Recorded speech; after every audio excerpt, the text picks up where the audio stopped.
Hammertime. What's up everyone, and welcome back to another Hammertime video. Today I'm going to be doing a review on this Smartsaker contour gauge. Stay tuned and let's jump right in. Alright, so before we jump in, I just want to go over a couple quick specs. And for one, you may be noticing this Allen wrench that is here. It's really small Allen wrench, and what that's used for is to adjust the stiffness or tightness of these, how easily it is for you to depress these and press them, just for the task at hand. And what it does is you adjust these two screws in the end, they're little tiny screws, and they adjust these they push on these and push, as much pressure as necessary to adjust those and achieve different levels of stiffness when pressing it into something that's contoured, right? And then secondary, this is the 10-inch model. I think they also carry a 5-inch model, so that's something to note. There's both of those sizes. I'll leave links to these things down in the video description below. And the other thing you may be noticing is, if you want to know what these are, each one of these is an individual piece. I didn't take the time to count every single one of them. I don't know how many there are, but there's a considerable amount. But each one is a little piece, and they're hollow in the center. And then this is right here this is the lock button. So if you put your contour in or something like that, right, then you can lock that in. Now you can go and transfer this, and this is now, it's stuck. I have a couple tests I'd like to really test this out, so let's go ahead and jump right in.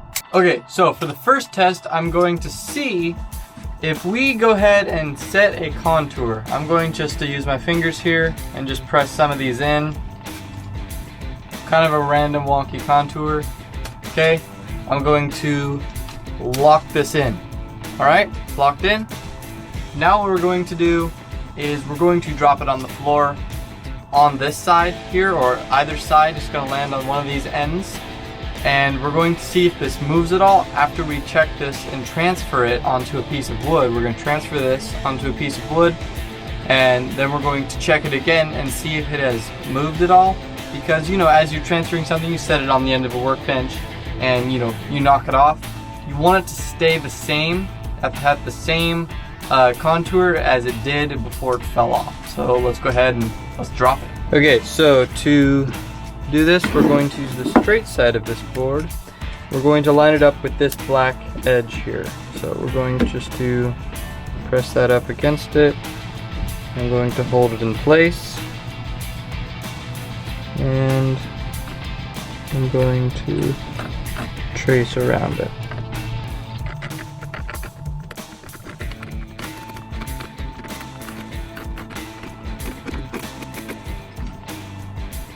Okay, so we got kind of a rough outline here. That line didn't transfer too well. Let's follow it.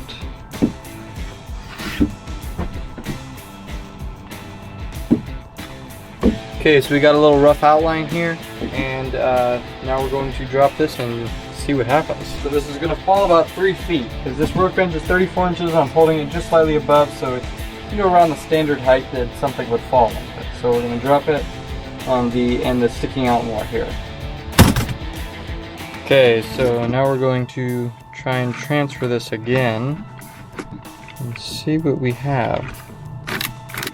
Okay.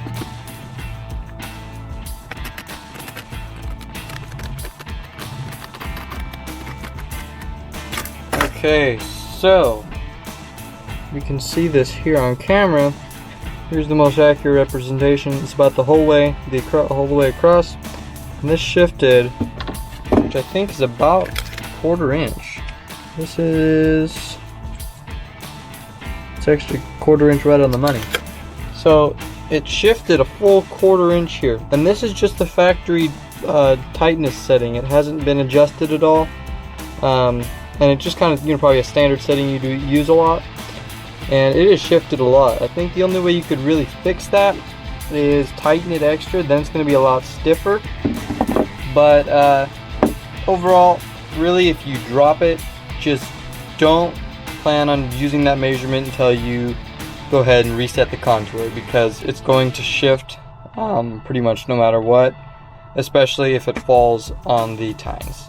So something I would use this contour gauge often for is, since I'm a wood turner, you know, you'll do turnings where you'll do multiple of the same thing, kind of like a little production run of something every now and then. So let's say here's a mallet. If I want to exactly replicate this again or get it really close, I can set the contour gauge to it, keep this straight, and press this in and get it all the way in to about there. Now these beads here, I'm going to individually press in these two little pins here, these two things, so that I can replicate these when I go to make another one of these, if I do decide to. And there we go. That fits the mallet. Now I can go turn another one and use this to keep checking it frequently to see if it's getting maybe a little bit too small, one part's too big. You know, just slowly turn it down and keep checking it. Somewhat like you'd use a pair of calipers to just check the diameter. You just keep using this contour gauge and you figure out that. You could also do the same for bowls. You could simply set this to the shape of a salad bowl for something you're replicating. You got that, it fits in there.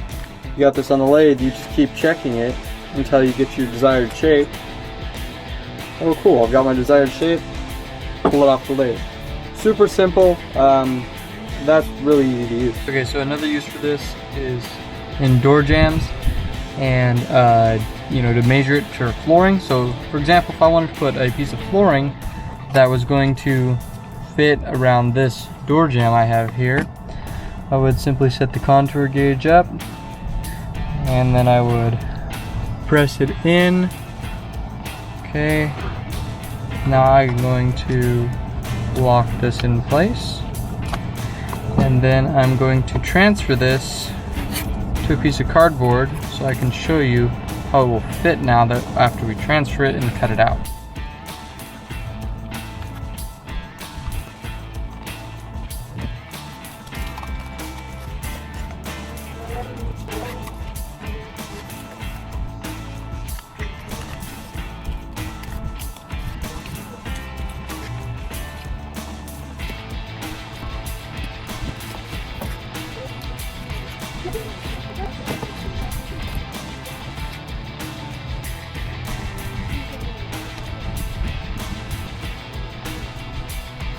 Alright guys, so what's my final opinion on the Smartsaker 10-inch profile gauge, contour gauge? Well, I think it works really good. I'm mostly going to use it probably on turning just to replicate things over and over again. Overall, I think it works really well. I'll leave links to it down in the video description below. But I do want to mention this is a completely honest review. I was sent this tool. Smartsaker was gracious enough to provide me with this sample for doing this review, but by no means am I going to say only good things. Completely honest review whatsoever. Now, the disadvantage I think of this is this little Allen wrench here that's used to tighten and loosen all these little pins here. Realistically, this should have a place, because right now I'm just leaving it taped in the way it came. It's just on a little piece of tape here.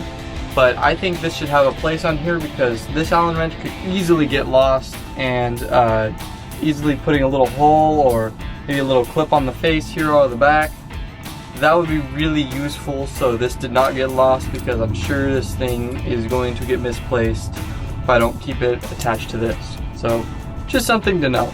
Alright, so I'll leave links to everything down in the video description below, and if you like what you see, make sure to subscribe and ring that notification bell so you don't miss any of my future videos. Alright you guys, until next time, happy building.